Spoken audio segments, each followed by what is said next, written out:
If you've got one of these and want to keep 10 of these, chances are you've been thinking about spindle moulder fences. Whether that's standard options that come with your machine, third-party options that you can buy, or other options that you can make.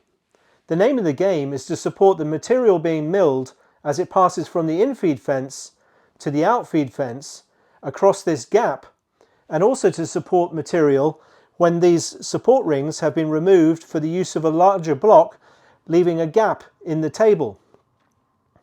The principal option available from Felder Group for the Hammer F3 is a set of safety bars that you can add to supports that you mount in between the infeed and outfeed fence. Those supports require you to attach a metal support bar onto the end of each fence, and then to, using a nut and bolt, attach support bars, aluminium support bars, in between the two fences.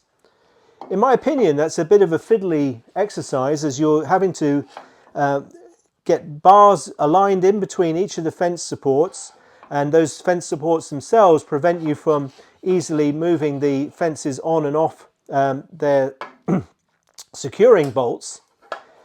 And furthermore, you've got to attach the bolts to a nut behind the support bar.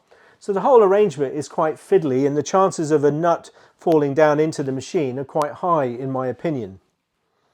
So another option, which is what I've done here, is to design and 3D print an insert which can be placed into the end of each of the Felder Hammer F3 fences, and these supports are essentially a T-track. I've printed them from PETG in this case, but would recommend using a carbon fibre reinforced or a glass fibre reinforced material.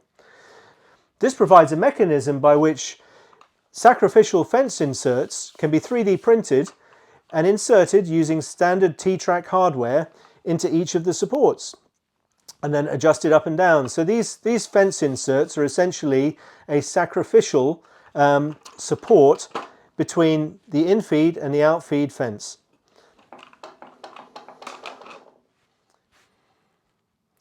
Unlike the Felder safety bar option, I've designed into these T-track inserts a slot which allows you to attach to the bar and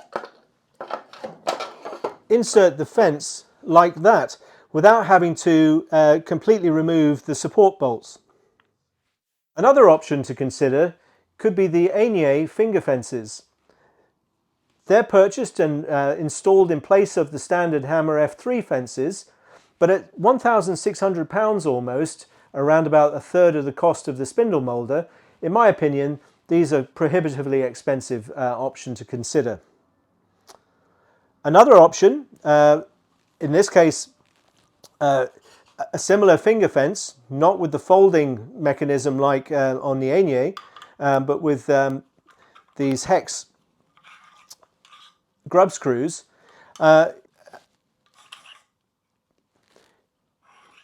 is the standard fence that comes with Axminster spindle moulders. It's also the fence that you'll find on iTech. I believe the original manufacturer is the same for the two. But this represents a pretty good option. It's not exactly the right size, height-wise, for the F3, but it will work quite well and provides a support mechanism across the opening here. So you can see you can extend these fingers across the gap to support your material as it passes from infeed to outfeed side.